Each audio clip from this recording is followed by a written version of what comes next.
Hey everybody, welcome to Pick Dr. Osborne's Brain. Got a great show planned for you tonight. We're going to be doing a full crash course on blood sugar. So if you struggle with diabetes, if you've been told that you're pre-diabetic, if you've had a history of gestational diabetes, if you're not quite sure whether or not you have diabetes, maybe your blood sugars go up and down, hyper and hypoglycemia, pay close attention. We're going to cover the entire topic tonight as we get into the show, and then we're going to get your questions answered. So if you've got questions, like always, you might want to go ahead and start formulating those now, especially if you've got blood sugar questions, because it is first come, first served basis, and it's rare that we're able to get through all of the questions. Now, like always, make sure you say hello to me. Let me know where you're tuning in from in the world. Say hi where you're from. Don't be a stranger. Introduce yourself to Dr. Osborne's community. We love that you're here sharing your Monday evenings with us. So let's talk everything that you want to know, a crash course on blood sugar. We're going to start with understanding some things about labs. So with blood sugar, a lot of times you go to the doctor, right? You don't necessarily have the symptoms per se of elevations or spikes in blood sugar, although it can come with a number of different symptoms. But a lot of times for a lot of people, they go to the doctor's office, so they visit the doctor, they have blood tests, and then the blood tests come back with a couple of different things. Number one, it can come back with an increase in blood glucose. Now, the lab ranges for blood glucose when you go see the doctor, a lot of times that normal range, you'll see it ranging anywhere between 70 and 110 on most lab tests. But the reality is that number should be more like 60 to 90. As the people in the population become more and more overweight, 51% of the US population is overweight. The blood sugar numbers, as people are overweight, those blood sugar averages are higher. So overall, the lab reference ranges have expanded and gone up on the far right of the curve instead of being under 90. So a lot of people are even being told that, hey, your blood sugar is normal, even though they're writing in the high 90s. That's still, I would consider that to be abnormal blood glucose levels. So 60 to 90 is kind of a goal range. But again, you've gone to the doctor, your blood glucose values are elevated. You've done a type of test called a hemoglobin A1C test, or an HbA1c, or an HbA1c, depending on how they're abbreviating. But this is hemoglobin A1c, and your value, generally speaking, is greater than 6. So I always get my allocator marks messed up. So we're going to go greater than 6. Okay, is not good. That means your blood sugar average is riding too high. And a lot of diabetics actually are like 6.4 plus, and doctors really want to get that around 6.5 to call it controlled. Although controlling blood sugar at 6, this is terrible, right? So we really want this number to be in the 5 range. So if we're talking about ideal, 5.0 would be a more ideal marker for hemoglobin A1c. So these are the general, again, not a whole lot of lab here, not a whole lot of specificity or in-depthness, but glucose and hemoglobin A1c are the two most common tests that are done to measure, again, whether or not your blood sugar levels are high. Now, additionally, some doctors will also run a triglyceride test. And this, although doesn't tell you directly what's happening with your blood sugar, triglycerides tend to be elevated, okay, when your blood sugar is too high, because if your blood sugar is too high, your body will convert that glucose into fat. That's what triglycerides are. They're fat in your bloodstream. So if glucose is staying too high, your liver will respond by trying to convert that glucose into triglycerides.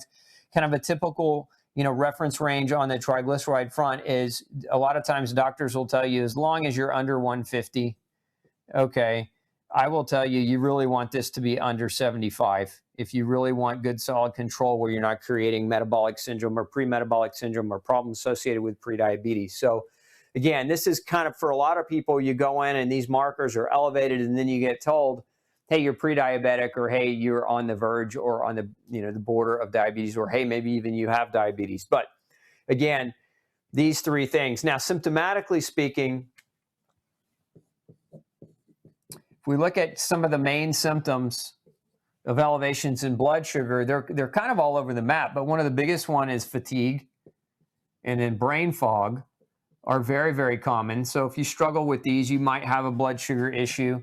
But additionally, excessive thirst, thirst and hunger. These are symptoms. These are kind of your classic symptoms: excessive thirst and hunger, and excessive urination. So we say increased urinary output. These are all kind of your classic diabetic symptoms. So if you're struggling with all three of these, really that means it's kind of a little bit more advanced than if you're just stuck up here in fatigue, brain fog, and general malaise. So these are kind of your earlier symptoms up here. These are kind of more of your later stage symptoms of poor blood sugar control. Now, let's talk, now that you kind of have a general basis, okay, this is what kind of happens. This is for a lot of people what prompts them to go visit their doc. But now let's talk a little bit about the mechanism behind blood sugar control. This is very, very important. And if you understand what I'm about to teach you and you understand it well, then you'll be able to take control over this problem. And if you don't understand it, you're going to struggle and be frustrated. You'll never get control over this problem, and you'll be medicated until the medication side effects create so many issues for you that again, you're in even bigger trouble. So I'm going to draw you some pictures here. So this triangular shape is my rendition of your pancreas, and then we also have your blood supply.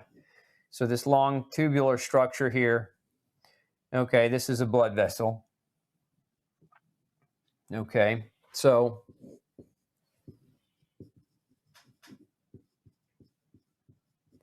okay, and then this next structure I'm going to draw is a cell. So what I want you to understand are these key concepts. So now I'm going to put in some additional things. So this is your cell, this is your pancreas, this is your bloodstream, and then of course your food comes in through your mouth, right? Obviously. And once that food is broken down into glucose, that glucose then hits the bloodstream. So that's kind of step one, if you will, is glucose from the food that you eat enters your bloodstream. So we're going to call that step one. Once you have glucose hit your bloodstream, it will send a message to your pancreas. We're going to call this step two. And it will signal your pancreas to release a hormone called insulin. Now, many of you probably heard of insulin. This is another test that doctors can run, but they don't always run it. Insulin, so going back to those labs I was talking about earlier, if your insulin level, what we're really looking for here is a fasting level of insulin around 5. That's a good range for your insulin level to be in. And then, so again, this is step 3, is the production of insulin by your pancreas. And then your pancreas, once it produces insulin, that insulin will interact with the receptor on the surface of your cell. Now, this is also known as an insulin receptor, which I'm going to abbreviate as IR. Okay, and it will bind to that insulin receptor. So we're going to make insulin a triangle shape. Okay, it'll bind to that insulin receptor, and then it will send a message through your cell. So this is step 4. This is step 5. And then on the surface of your cell membranes, you have something called a GLUT door. Now, a GLUT door is a glucose door. It's just in science, we call it a GLUT door. Okay, so this glucose door is the door that opens up and allows glucose to come into the cell. So if this is step 4 and 5, once that door opens, that glucose can now leave the blood, come into your cell. That's step 6. And now we can generate energy. Okay, so now, again, this is a very basic understanding of how this process works, but it's always on. The cycle never quits.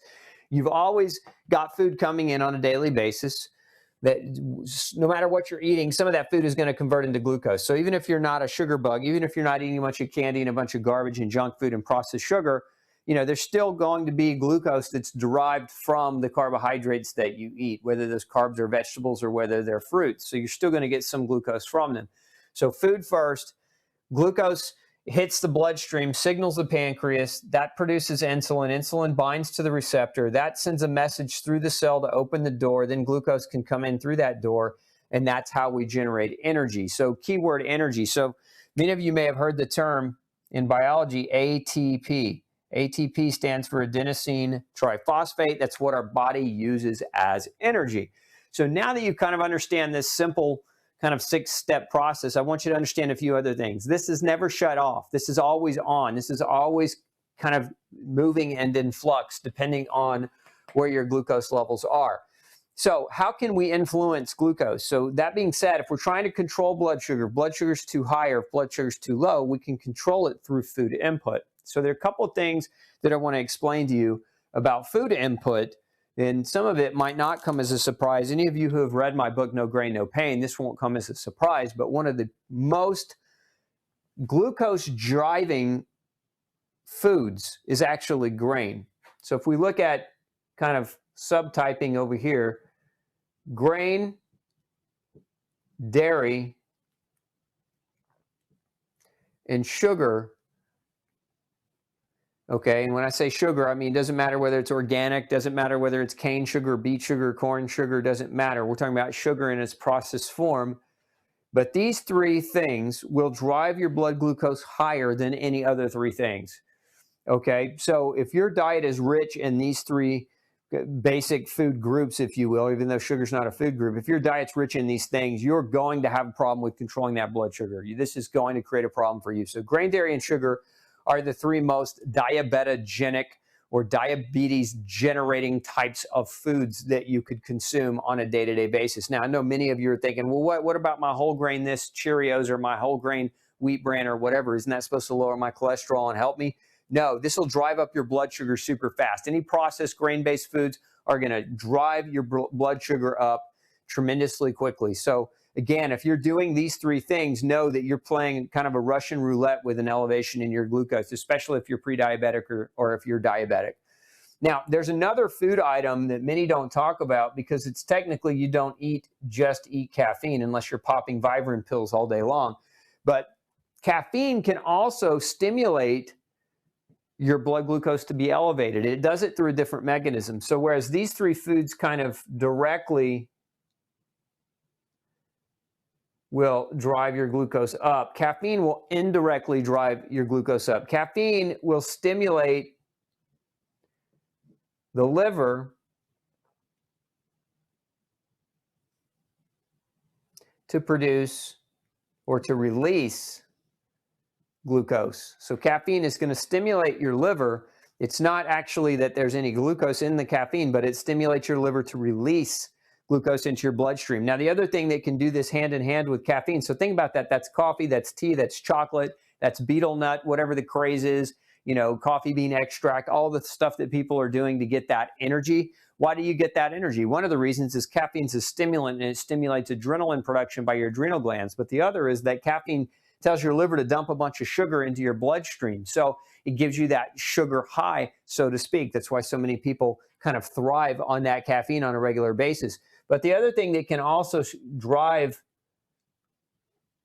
sugar or glucose production by the liver is stress. So stress can do the same thing. So if you have a job that you hate, if you're under chronic stress, if you are sick all the time, if you drive through stressful traffic every day, think about all the things that might create chronic stress in your life and know that this is a big, big important part of controlling blood sugar because stress drives the liver to release glucose through a different mechanism altogether. And once glucose is in your bloodstream, it's in your bloodstream. And now your body, the rest of your body has to activate this cycle in order to deal with it. So understanding these things become very important because you can change what you eat, right? You can change how much caffeine you take in, and you can mitigate your stress to the best of your ability. Now, not all stress are you going to be able to mitigate, but you can to a large degree. You can sleep more, you can exercise better, you can control who you hang out with. Those are big key stress points that can help you. So again, these things are drivers of elevations in glucose. Once that happens,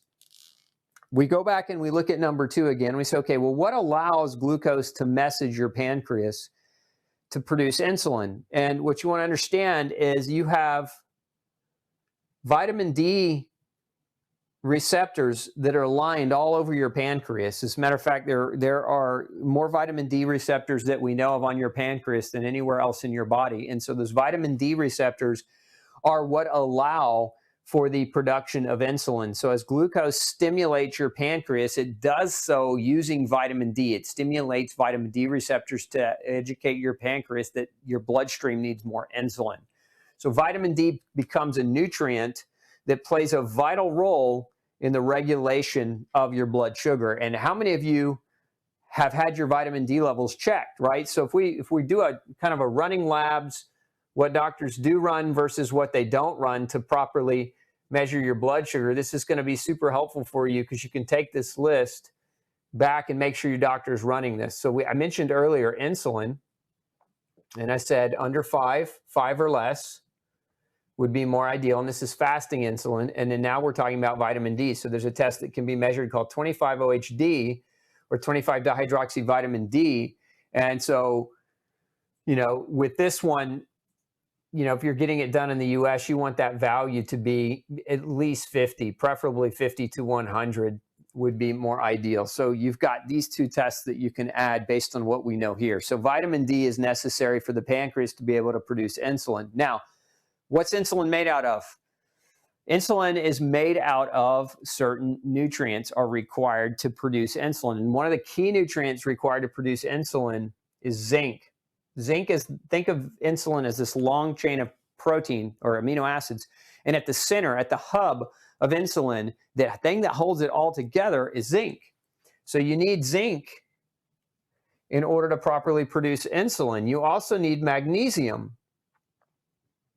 You also need vitamin B12. So you need these three nutrients to be able to produce the insulin. Otherwise, you're out of business. Now, how many times have you gone to your doctor of diabetics and that they measured your zinc, your magnesium, and your B12?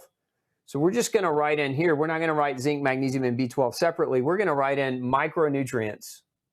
What are micronutrients? They're vitamins and minerals. Okay, and you can have these things measured. Micronutrients can be measured. It's not hard to do. We can look at them in blood. We can look at them inside cells. And we can get an assessment for where you fall, because if your zinc is low, obviously you're not going to, you can still make insulin, but the insulin that you make will work less effectively for you. So we've got to have zinc, magnesium, and B12 to produce insulin. Then we get down here to this insulin receptor. Well, what is the insulin receptor? There are a couple of things that go into producing your insulin receptor. One of them is a B vitamin called niacin. It's also known as vitamin B3. And then we also have something called chromium. Chromium is a mineral, and its nickname is GTF. What does that mean, GTF? Well, I'm going to give you an opportunity to guess. The first person who can guess correctly what GTF means, okay, we're going to get you a free copy of No Grain, No Pain. And if you get it in the next 30 seconds, we're going to also get you a free t-shirt, a gluten-free warrior t-shirt. This is a big one. I bet we don't get anybody that gets it right. So again, GTF, you get it. Clock is ticking. Okay, so chromium, also known as GTF, and niacin both combine together to create the insulin receptor. So your insulin receptor is actually produced as a result of these two nutrients working together. So we got anybody with that answer yet? Nope, still no answer. So I think we're running down the time. Again, I'm going to wait a little longer. If anybody gets it, we'll get you a free copy of No Grain, No Pain. So the insulin receptor itself can't be produced if your chromium or niacin levels are low. So this is important. Why? Because if your insulin receptor doesn't work, think of insulin like the key. Okay, so if we just kind of put that up here, it's like a key. And think of the insulin receptor as like a keyhole. Okay, so the key fits into the keyhole. And when that happens, what happens is the door gets unopened, right? So the door, over here, the door opens. And this won't happen if you don't have adequate niacin and you don't have adequate chromium. So now, once that key locks into the insulin receptor, even before this door opens, there's a few nutrients that are right here. They deliver the message to the door. Think of this as almost like an electronic door where it's a radio signal that has to travel to the door, and then the door automatically opens, like a garage door, right? When you hit your garage door button.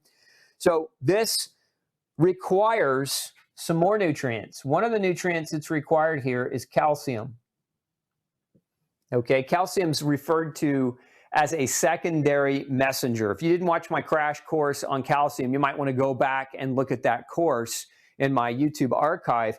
But calcium takes the hormonal message and delivers it to the door. So think of it as almost like the radio transmitter that allows this to happen. Now, there are a couple of other nutrients that play a role here. One of them is inositol. Inositol is a B vitamin without a number. So it doesn't have a number like all the other B vitamins. But you need calcium, and you also need inositol to help to deliver that message. And again, these things can be measured, right? So if these two are missing, then the door won't open as well. And what happens when this door won't open? So let's back up and just think about this whole kind of process again. If this door remains closed, glucose remains trapped in the bloodstream. And when the glucose is trapped in the bloodstream, what is that? That's high blood sugar, right? That's elevation in blood sugar. Now, what happens if glucose gets trapped in the bloodstream? Well, your liver will start sucking it in. It'll start going into your liver, and that's where you'll start forming triglycerides, fat. This is why diabetics generally tend to gain weight first before they lose weight, before their insulin levels are deteriorated and they start losing weight. That happens years after being diabetic. Initially, what happens is that blood sugar goes up. Your body can't handle it, so your liver kicks on and says, hey, we need to do something about all this excessive sugar. Let's start forming triglycerides, and that's what it does. It starts to make triglycerides. And then what happens if this stays up high long, your triglyceride values start to go up. And I mentioned triglycerides earlier on our lab tests. So this can be measured, right? Triglycerides can be measured. We want to see that these are 75 or less as a general rule of thumb. We did get somebody that got the answer right. Let's see who got it right fast or quickest. It looks like patterns. Patterns, well, let's see. Did patterns get it before Donna?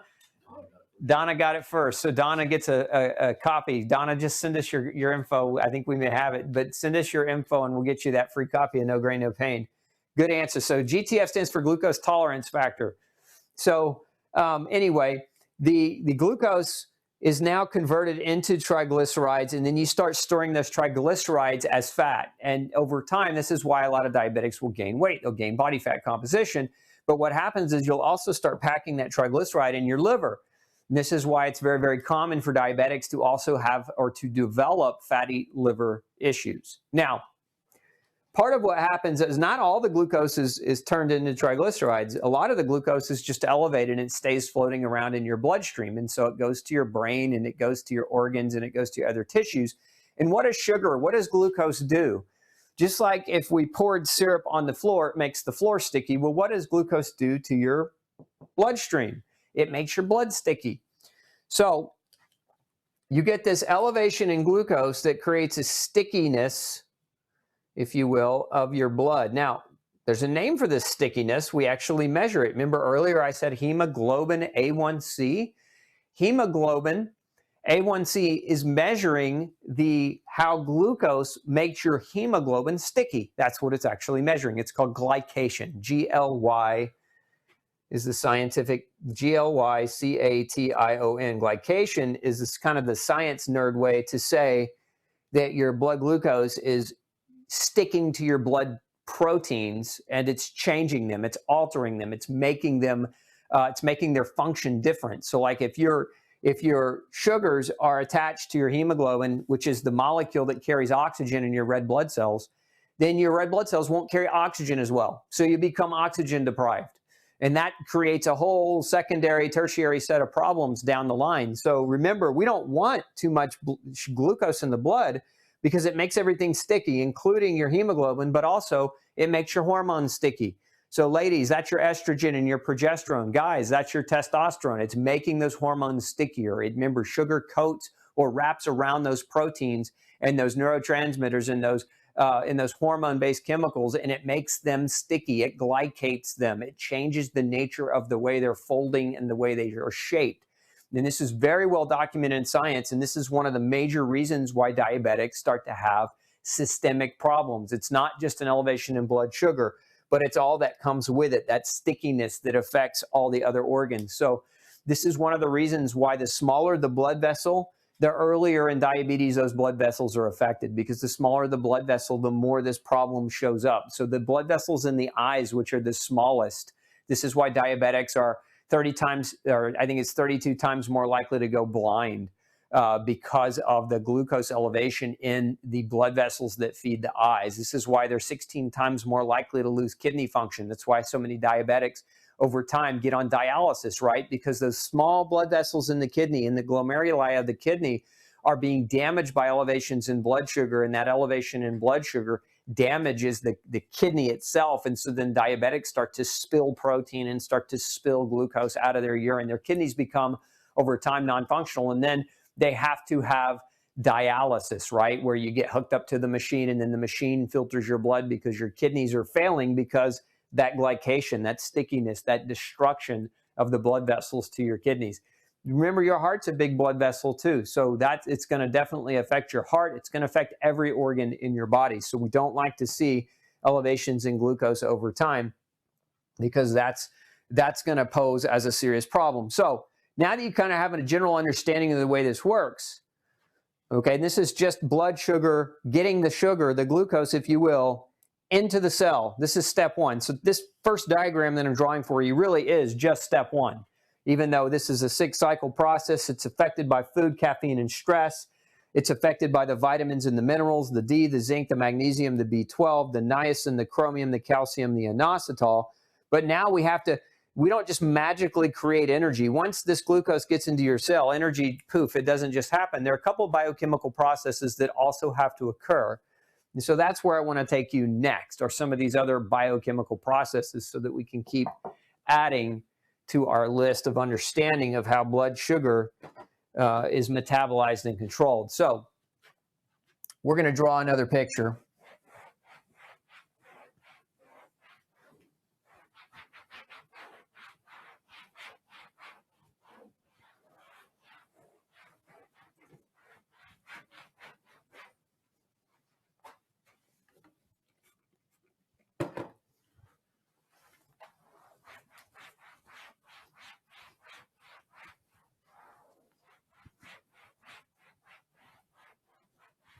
All right. So up to this point, we've kind of been in the bloodstream, and we just barely made it to the cell. Now we're inside the cell.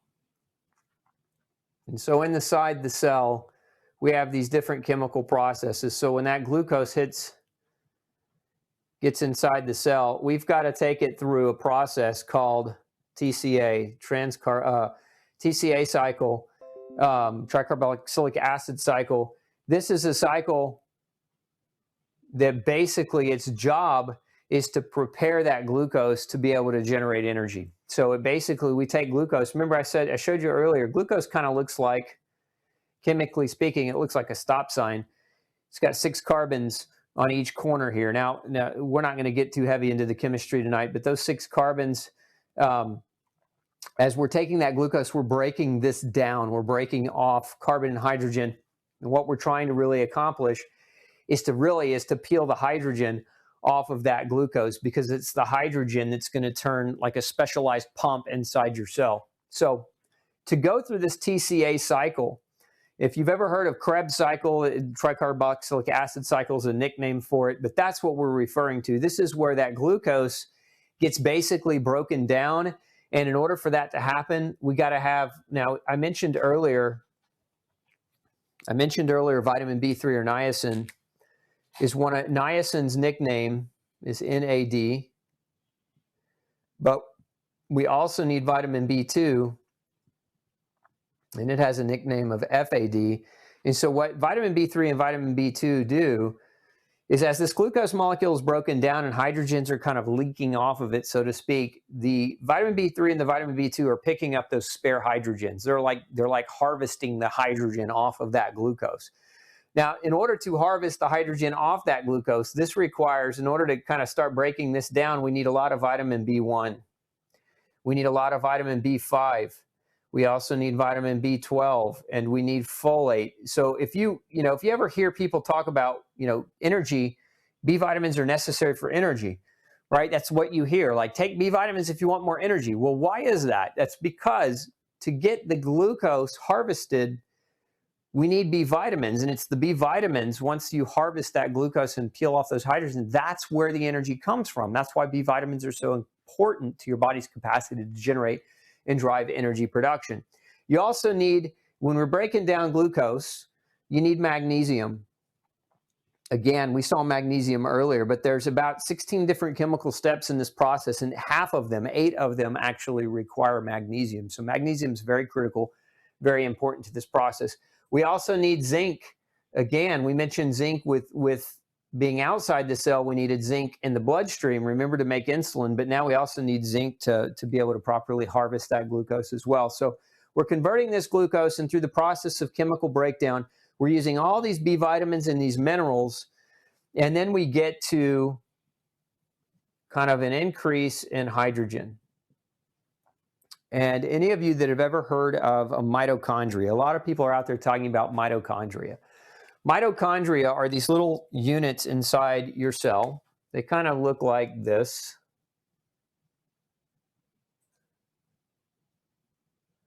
Okay. And what these are basically is they're not a nucleus. They're not the inside of the cell where the DNA lives, but although there is DNA inside your mitochondria, by the way, you have mitochondrial DNA that only is inherited by your mother. So this is just a kind of I'll call it a toilet fact, because it's something you can be smart at thinking about on the toilet, right? No, not really. But mitochondria, there's a DNA, a different DNA than what you have in your actual DNA that you inherit from your mom and your dad. You only inherit your mitochondrial DNA from your mother, and it's inside this mitochondria, oftentimes referred to as the powerhouse of the cell. This is because this is where the energy is actually made. So when those hydrogens build up and they push pumps, they push the pumps inside the mitochondria to drive ATP production. So that energy that we're trying to get to is actually driven as a result of this hydrogen. But in order for these pumps to properly work, these pumps are made out of CoQ10. They're made out of iron and vitamin C and copper. So for these pumps to properly work, you need additional nutrients, right? So over here we've got, pretty much most of your B vitamins. You got magnesium and zinc, but over here we need CoQ10, iron, vitamin C, and copper. And so adding again to our list of running labs where we want to measure insulin, we want to measure vitamin D and the other micronutrients. These are all those micronutrients that I keep referring to, because if we don't have these, imagine now if you didn't have adequate CoQ10, what that would do to your ability to generate energy from that glucose as it's broken down, and it, basically its byproducts are hitting that mitochondrial pump. You wouldn't be able to properly produce energy. You would suffer from an energy deficit or an energy deprivation. That's why CoQ10 deficiency for so many people causes brain fog and muscle pain, liver problems, and fatigue and lethargy, because it's a rate limiting factor for your body's ability to drive and generate the production of ATP. Again, that's what we're after. We're after driving the production of ATP. It's a high phosphate bond that our body uses. Think of it like this. You go to work every day, most likely, to generate an income, to generate money so that you can afford to buy gas and clothes and food and take care of your family. Okay, ATP is like the money of the body. It's like the universal currency that your body uses. So you can't heal, you can't repair, you can't mend damage, you can't build new tissue, you can't break down old tissue effectively or efficiently if you are energy deprived. If you lack the money, you can't afford clothes, you can't afford food, right? Then things start breaking down in your life. Well, in your body, things start breaking down if you lack the ability to generate ATP. So it's very, very important. And the whole premise of eating carbohydrate in the diet is that our body can extrapolate that carbohydrate into glucose, and then through a process of chemical reactions get to this compound right here, this ATP. This is what drives all the chemical reactions forward in our body and allows us to function, heal, and repair. So again, we don't want to have a breakdown in this cycle. So go back to that other picture and then combine this picture with it. If that cycle's broken, then we can really literally be out of business from the perspective of energetics. Now, a lot of people will say, well, what about the keto diet? You don't need glucose, and so none of this applies. Well, it does, because if you're going to break down ketones, we'll have to draw different, well, we don't have time tonight, but we can draw different pictures of how you break that fat down, because there are similar processes. There's what's called beta oxidation of fat, where you break the fat down and you strip off the different hydrogens off the fat, and you use a similar process to drive the power of energetic production. So you still need these micronutrients, even if you're on a keto diet, to be able to drive the process of energy production. Micronutrients are essential, meaning your body can't produce them, you have to eat them. So they have to come from the food that you eat. And so if your diet is poor, if it's highly refined, if it's high in processed foods that are low in nutritional density, then you're not going to be able to generate energy. This is why one of the worst things that you can do for blood sugar is drink a soda. Because soda, how much magnesium is in soda? How much B vitamin is in soda? How much calcium is in soda? Zero, none. Your body is just basically getting all this glucose, but it doesn't have the nutrients within that soda to be able to process that glucose and generate energy from that glucose. So basically, this is why it's called an empty calorie. What is the calorie empty of? It's empty of nutritional value that helps you to exchange and get energy from the calorie that you just consumed. And this is why people that constantly consume or over-aggressively consume excessive carbohydrate, especially processed carbohydrate, that they end up in a bank account deficit of nutrients, meaning their internal nutritional storage depletes over time, leaving them exposed to that elevation of glucose and the byproducts of glycation, which are what? What are the byproducts of glycation? What diseases are associated with elevations in blood sugar? Heart disease, obviously diabetes. Alzheimer's disease is now being called type 3 diabetes. So this is when you get excessive glycation or glucose wrapping around your brain proteins and causing your neuronal fibers to not be able to communicate to each other because they're so wrapped in sugar.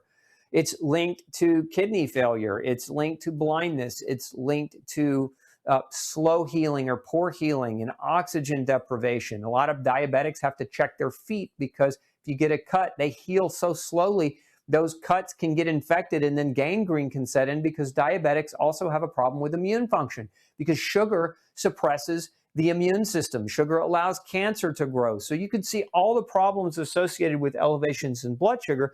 And this is one of the reasons why the ketogenic diet is so popular right now, because so many Americans, so many people in industrialized countries have on average, even if they're not diabetic, have on average higher levels of blood sugar, and it comes with all those problems. And so ketogenic diet is just kind of a gravitational trend away from sugar to high fat, higher fat, high protein, lower sugar, lower carbohydrate. So doesn't mean that everybody needs to go keto per se, although some people do thrive and do well on a ketogenic diet. I've talked about this before.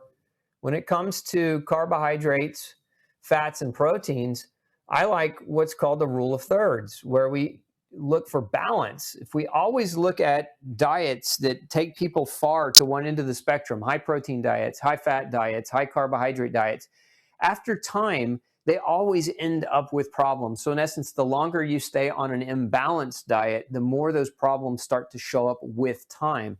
Whether or not the ketogenic diet is gonna manifest that over the next 10 or 15 years, my prediction is that it will. And you have me on record tonight as saying that the ketogenic diet, staying on it indefinitely at high levels, is probably not the best thing to do forever, and that you really want to try to achieve kind of an equal distribution of carbs, fats, and proteins in your diet consistently over time. Because as it always works out, things in nature are about balance. And so trying to achieve that balance, in my opinion, is more important than trying to achieve an imbalance to correct an imbalance. And that's oftentimes what a high-fat diet is. It's an imbalance in high fat to correct an imbalance in high sugar. Many of you may be getting mad at me right now because you love your keto diets. I'm not telling you to stop them. I'm just telling you, you need to think about balance. It always comes back down to balance. Every time, look at the history of nutrition in man as we've been recording it, and it always, always, always comes back down to that balance component. So if your blood sugar, going back to your blood sugar, if your blood sugar remains high and you get that diabetic or pre-diabetic diagnosis, what generally happens? What are some other side effects of elevations in blood sugar over time? Well, when you glycate, when your proteins are all glycated, it can drive up your blood pressure. Okay, so aside from driving up your blood sugar, it drives up your blood pressure. It's one of the side effects. So we get increase in blood pressure along with increase in glucose. Okay, so quiz, pop quiz. How many of you have ever had these two problems? And if you had, if you can chime in below, what did your doctor want to do? What did your doctor say? What did your doctor want to do? If your blood pressure was high, what did your doctor want to do if your blood glucose was high? Let's see if anybody can give me the right answer. What happens when you go to the doctor and your sugar's high or your blood pressure's high? We got any right answers coming in? Okay. All right. So yeah, I mean, we're getting lots of you kind of starting to type in the obvious, right? Which is meds. Okay. I actually wrote my nutritional diplomate thesis on how high blood pressure medications caused vitamin and mineral deficiencies. So I want you to go back and remember everything we just wrote on the board, all those micronutrients that were necessary to convert that glucose into energy. Now, blood pressure meds, if we look at just blood pressure meds, so what can they cause? They can reduce your magnesium. Now, didn't we say that magnesium was one of the nutrients that was necessary to get energy from glucose? We did. They can also reduce your calcium. Was calcium on the list? Yes, it was. They can reduce your zinc. Was zinc on the list? Yes, it was. They can reduce your B vitamins. Was that on the list? Yes, it was. Aside from that, potassium's another one that oftentimes gets lowered as a result of blood pressure medication. So potassium deficiency can cause high blood pressure, which is all the more ironic because if you're trying to lower your blood pressure with a drug that causes potassium deficiency, you will lower your blood pressure, but it will go back up because you created a potassium deficiency that changed it again. So blood pressure medications can cause these deficits. Now, blood sugar medications, so, you know, particularly like metformin is probably one of the biggest and most common ones. Those of you who have ever been prescribed metformin for high blood sugar, women oftentimes get prescribed metformin too because of PCOS, diseases like polycystic ovarian syndrome, which, by the way, PCOS is diabetes of the ovaries, just so you know. If you haven't heard that before, and this is the first time you're hearing that, you should know that PCOS is a disease caused by elevation in blood sugar. It's just affecting your ovaries. That's why doctors give metformin for it, because it's a form of drug that improves insulin sensitivity. So, but what are the consequences of metformin? So nutritional consequences: it causes CoQ10 deficiency, causes folate deficiency, causes B12 deficiency. So here you are, instead of changing your diet and having micronutrients looked at and measured, you've been given these medicines, right? These medicines deplete magnesium and calcium and zinc and B vitamins and potassium and CoQ10 and folate and B12 are both B vitamins, right? And so what happens next? What are the consequences of this depletion? Well, if we look at the consequences of magnesium and calcium and potassium depletion, it feeds back in and it causes elevations in blood pressure. But magnesium and calcium deficiency also cause muscle pain, fatigue, brain fog, hormonal disruption, hormonal imbalance, right? So again, this aspect of trying to manipulate your symptom instead of identifying where your symptom comes from, that's what medicine does. And that's really where it's faltered. That's where medicine has really failed the vast majority of people who receive it, is because it doesn't seek the underlying reason as to why the problem exists. The blood pressure didn't go high because of a deficiency of blood pressure medicines. It went high as a result of a number of different mechanisms at play, probably diet and lifestyle, because that's where most people's blood pressure goes up. Remember, for every pound of fat you gain from your blood sugar being high and being converted to triglycerides and then stored as fat, for every pound of fat, or actually I think it's for every 5 pounds. Don't quote me on this because I can't remember the exact statistic, but I think it's for every 5 pounds of fat you grow, or 3 pounds of fat, you grow a mile of blood vessels that you have to feed it. What does that do to your blood pressure? Certainly it elevates it. But even beyond that, if we've got, diabetic, increased blood sugar, now on the medicine, CoQ10, folate, and vitamin B12 deficiency, when we look at the side effects of these three nutrients and what can happen, one of the main side effects is neuropathy. Now, what happens to most diabetics over time is they start to develop neuropathy. They start to develop numbness, tingling, and neurological problems in their feet predominantly. So that diabetic neuropathy, is that neuropathy being caused by the blood sugar damaging the nerves, or is it being caused by the nutrients rather being depleted as a result of taking the medication that's supposed to be trying to improve the blood sugar? You see where I'm going with this is the possibilities are endless, because CoQ10 deficiency can also cause an elevation in blood pressure, and B12 deficiency can also cause anemia, and that anemia can lead to pain and fatigue. And what happens when you're tired and you have a lot of pain? How much exercise are you going to want to do? Because somebody chimed in a minute ago when I said, what does your doctor recommend? They chimed in exercise. Well, that should be something your doctor recommends. But if they've given you this medication and they're causing an anemic issue to occur, and you're chronically tired and you're chronically in pain, how much are you going to want to exercise? How effective is your willpower going to overcome that micronutrient deficiency to actually help you exercise? And the answer is, it's very hard to overcome anemia. When you don't have enough oxygen and your muscles are deprived of oxygen, they go into anaerobic metabolism, and when that happens, it generates lactic acid and pyruvic acid, and that creates tons of pain when you do try to exercise. And so then you become resistant to exercise. And when you're resistant to exercise, what happens to your blood sugar? Well, it goes up, right? Because aside from the nutrition, I drew a diagram for you earlier and showed you that cycle, right? Well, let me come back to that for just a minute, because I want to talk about how exercise plays a role in it. But if we look at, again, if we look at that, that cell, and we draw that picture of that insulin receptor, if you remember this, right? And then insulin comes in and it connects to that insulin receptor, okay? And it signals the opening of that door, and then glucose gets to come into the cell and make energy, right? So kind of remember that, right? So, well, what makes this receptor work better? Chromium, we said, and we said vitamin B3 niacin makes that receptor work better. But what else makes that receptor work better? What helps your muscles make more of these receptors is resistance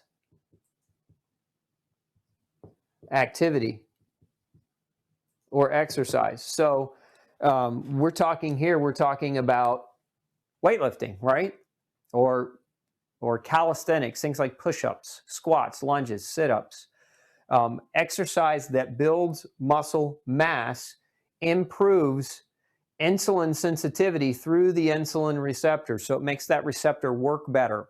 It makes that insulin fit better. So think of it as the key has been produced, the insulin is the key, and when you exercise, you make the keyhole fit the key better, right? And you make it more efficient, you make that process more efficient. But if you're tired and you're in pain chronically all the time because the side effect of the medications that you're taking cause fatigue and pain, how effective are you going to be at exercising, which is one of the primary criteria to overcoming insulin resistance and high blood sugar. So again, the entire fate of using medication to solve the problem leads to a detriment in your body's capacity to solve the problem naturally. And so you become dependent on the medication. Now, walk through just a couple of scenarios. When you're tired and you have a lot of pain and you have a lot of fatigue, well, let's go back to our questions. What then? What does your doctor then do? What is the next kind of logical step with most doctors? What do they want to do when this is the case? Generally speaking, they want to put you on pain medication. Generally speaking, they want to put you on an antidepressant. Generally speaking, they want to medicate you to override those symptoms. So again, if you don't address root cause and you go to these things, these medicines, to try to adjust the way your body is capable of adapting to the blood sugar piece, you're going to end up with a major, major disappointment. On the long haul, you're going to end up sicker and sicker and sicker, and the diabetes will never go away. It'll always be managed to a certain degree. And when I say managed, I mean it will just be that. Your doctor will say, let's check you every 3 to 6 months. We'll measure your hemoglobin A1C. We'll measure your glucose. And as long as your glucose is under 110 and as long as your hemoglobin A1C is about 6.5, we're going to say that you're good and managed. Now, what does doing that do? What does that actually accomplish? Does it reduce your risk of dying from diabetes? Does it reduce your risk of complications, or does it reduce your risk of metabolic syndrome or gaining more weight or heart disease or Alzheimer's disease? No, it doesn't. It's just like a sugar coating on the donut. The sugar coating doesn't do a whole lot. It may make the donut taste better, but it makes it more toxic. So managing your diabetes and managing your blood sugar with medications doesn't really fix the problem. It just creates a new set of their series of toxicities or insufficiencies or deficiencies in micronutrients that will manifest as a major, major problem for you. So, okay, I'm going to open the field up for questions. Now that you guys have at least a decent understanding of blood sugar and blood sugar regulation. So Chris wants to know, can I explain renal and gout issues related to chronic high glucose? Well, gout is not so much a chronic high glucose issue. Gout is more of a uric acid crystal deposition inside the usually the big toe or the ears that forms tophi. Those uric acid crystals are really sharp and painful. So not so much a blood sugar issue, but as far as renal, yeah, I mean, high blood glucose damages the blood vessels in the renal, in the kidneys themselves, the glomeruli, which are those very, very functional and small blood vessel units of the kidney, and it damages them over time, rendering the kidney dysfunctional over time. Okay, I think we got that one answered. Let's see, is organic coffee in moderation okay to have? Can be. For some it is, and for some it isn't. Virginia, that's a good question. I mentioned earlier caffeine was one of the things that could stimulate glucose. If you're diabetic or pre-diabetic, is caffeine a good idea? Not right now. If you've got that under control with exercise and diet, the right diet, I would recommend the no grain, no pain diet. I can't tell you how many times that's reversed a person's diabetic situation just by changing their food and their diet and their exercise and sunshine and sleep patterns. So, but to answer your question, bottom line, you've got to really change your diet. Coffee is one that you can have in moderation. I see people that are able to have it, but I also see people who are not able to have it. So it depends on the unique individual. I test people for coffee allergy as a starting point, but if somebody also has adrenal disruption or adrenal dysfunction, the caffeine from the coffee can make it hard for that recovery. So for many people, coffee should come out of the diet for the first several months just to avoid that scenario. If you don't know and nobody's testing, you definitely should avoid it for the first few months.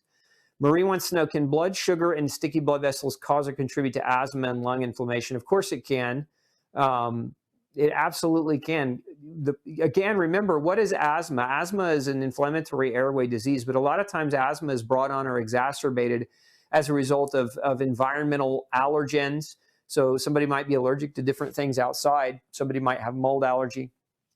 But we also see things that people eat can contribute to that airway inflammation. And wheat is a perfect example. There are a number of really well documented studies on how wheat can actually cause asthma. There's actually a type of asthma called baker's asthma, which is, I've talked about before, where bakers breathe in the actual flour when they're using it and baking with it, and it can contribute to airway inflammation.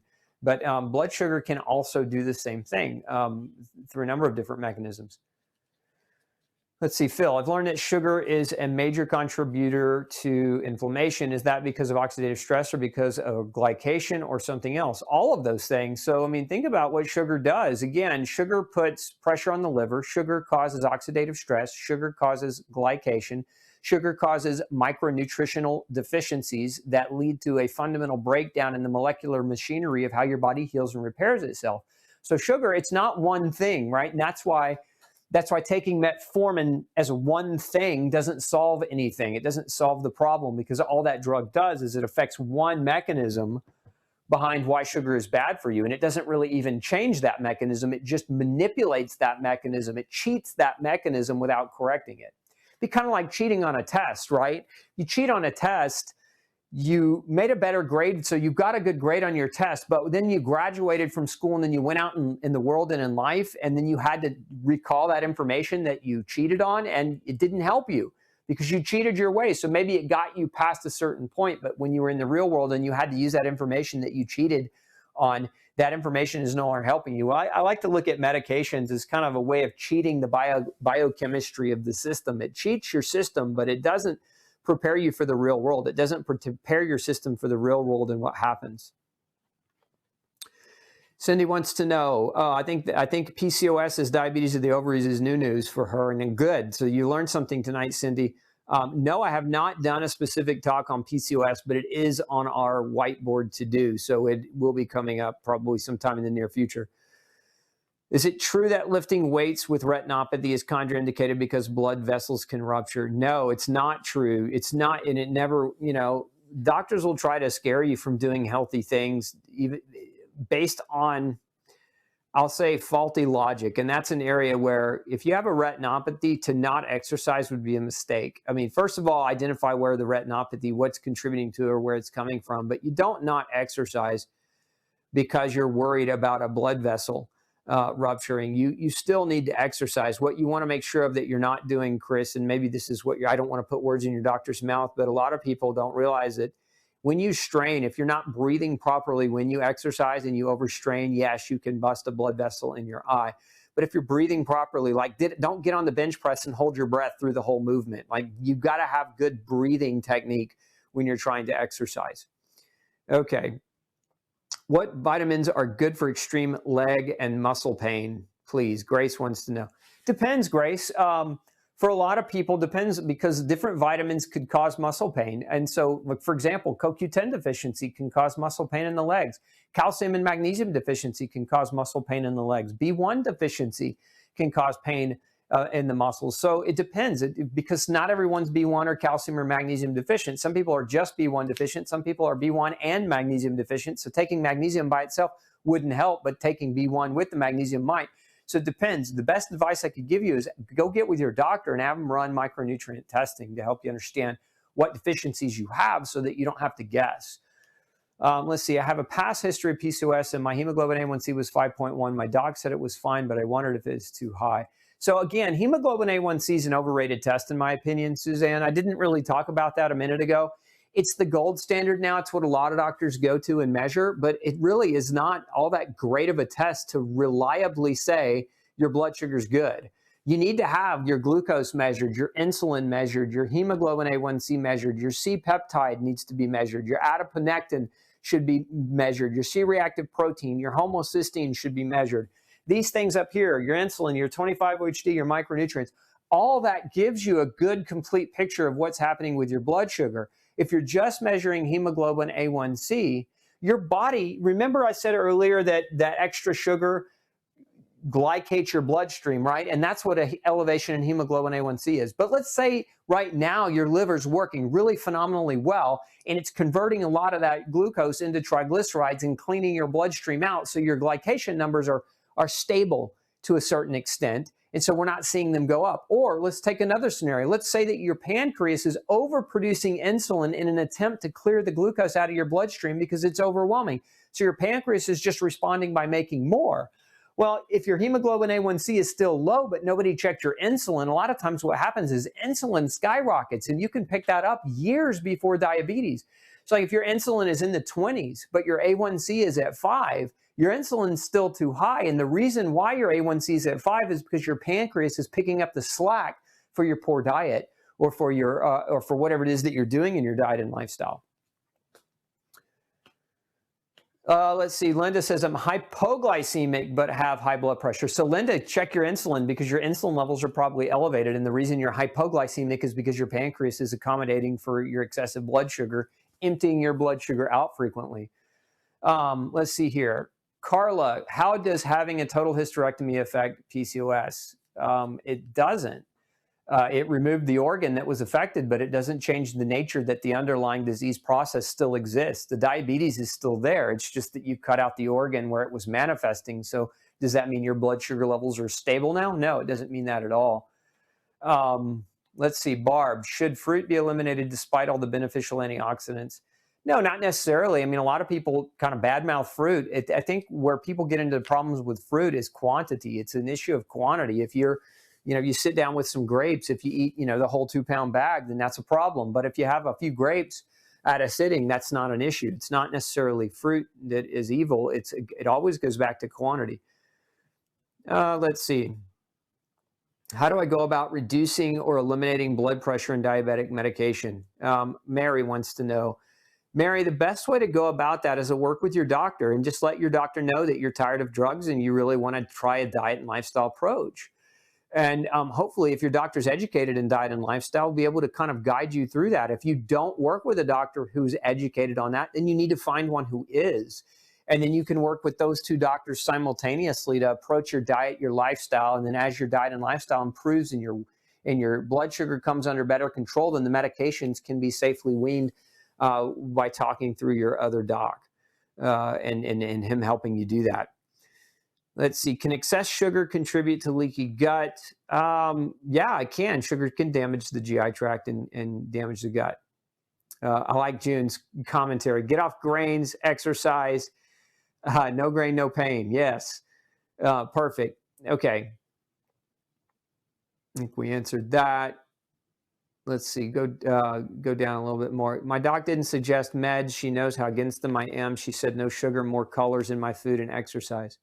Yeah, so Monica, that was all pretty good advice, right? So now just add no grain and no dairy to that mix, and let's define what exercise should look like, because exercise is not walking. More exercise isn't playing in the garden or playing with the kids. Exercise is building muscle mass. That doesn't mean you have to lift extremely heavy, but you need to define exercise or ask your doctor to define exercise a little bit better, which would be something along the lines of like a high intensity interval style or a calisthenic style where you're building your muscle. Yeah, doctors recommend checking ketones with hyperglycemia. Well, kind of, sort of, not really, Chris. I mean, the ketoacidosis thing is pretty rare in most diabetics. So no, not really, to answer your question. Gino wants to know, is 107 blood sugar first thing in the morning for a 34-year-old too high? Absolutely, Gino. It's way too high. You're 34 years of age. You should have a blood sugar somewhere in the 90s. Morning fasting, probably somewhere more like in the 70s if you're really talking about dialing it in and being healthy. 1 cup of coffee is okay. So how much cocoa or cacao is okay?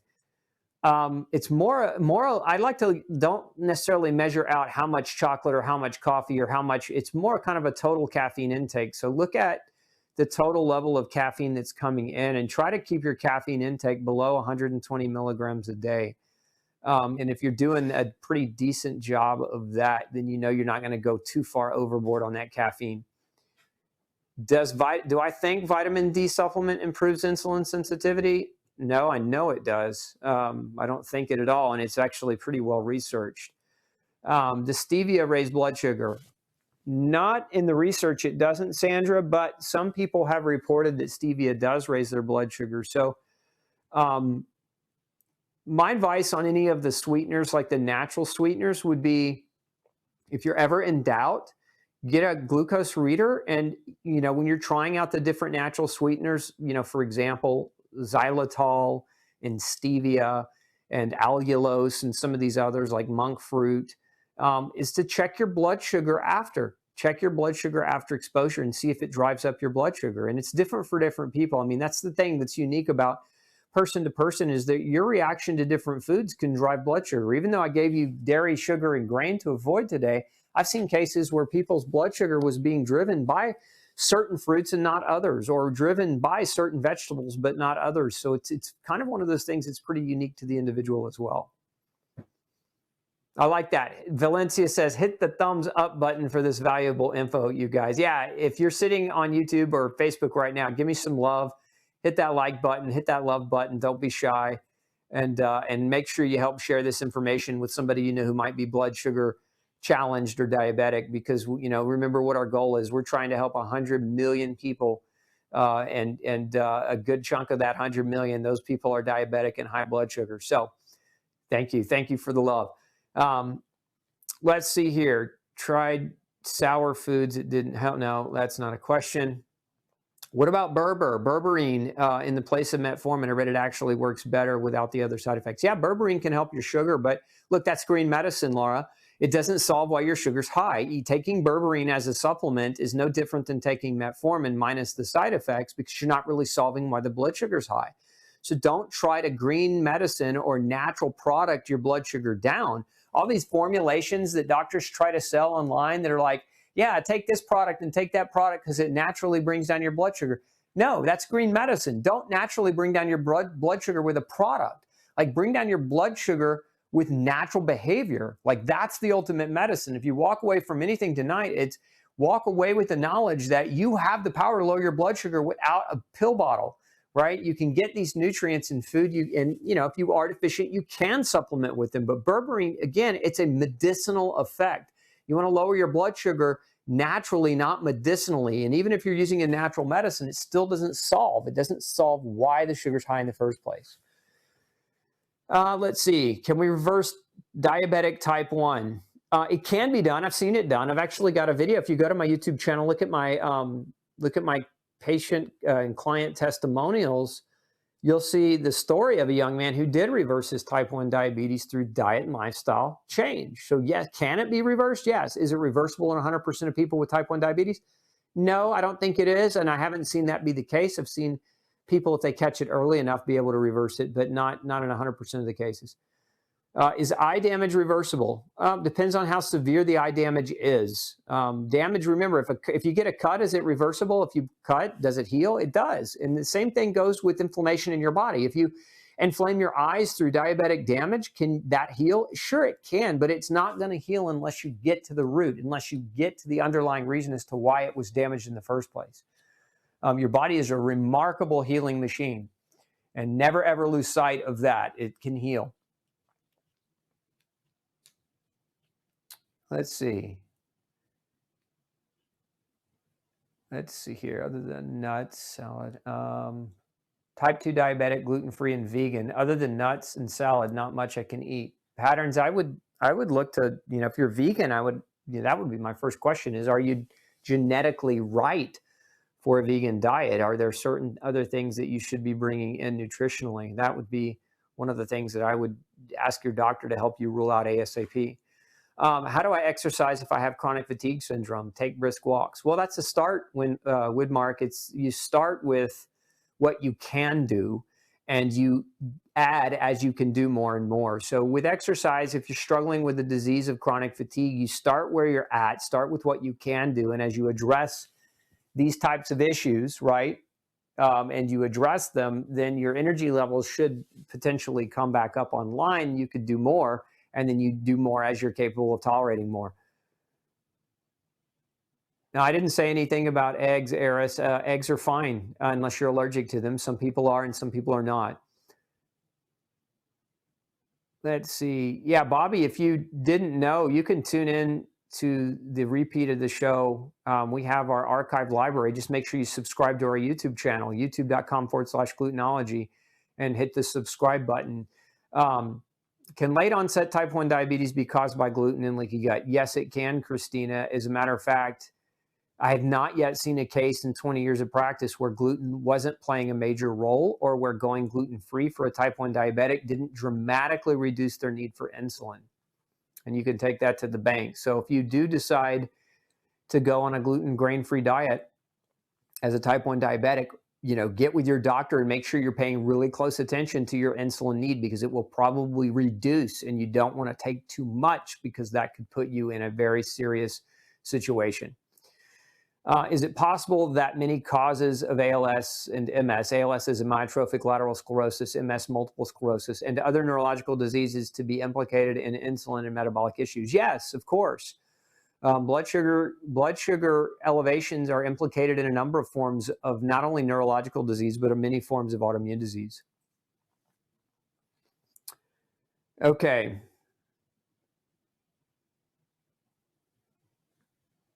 We're out of time, it looks like, and the questions just keep coming. So, ladies and gentlemen, thank you so much for tuning in tonight again. I want to just say, if you haven't already, subscribe. Go over to our YouTube channel and hit the subscribe button there. You'll get updates and you'll get notified. We put out about 7 educational videos a week. I want to make sure you have all that information abreast so that you can use it to help change and save lives in the world. Visit me at glutenfreesociety.org. You can subscribe to our newsletter there, where we'll send you tons of great information about the gluten-free diet, the true gluten-free diet. And if you haven't already, again, go get you a copy of No Grain, No Pain. Read that. When you show up for Monday nights, you'll take so much more out of the show if you have the foundational information from No Grain, No Pain.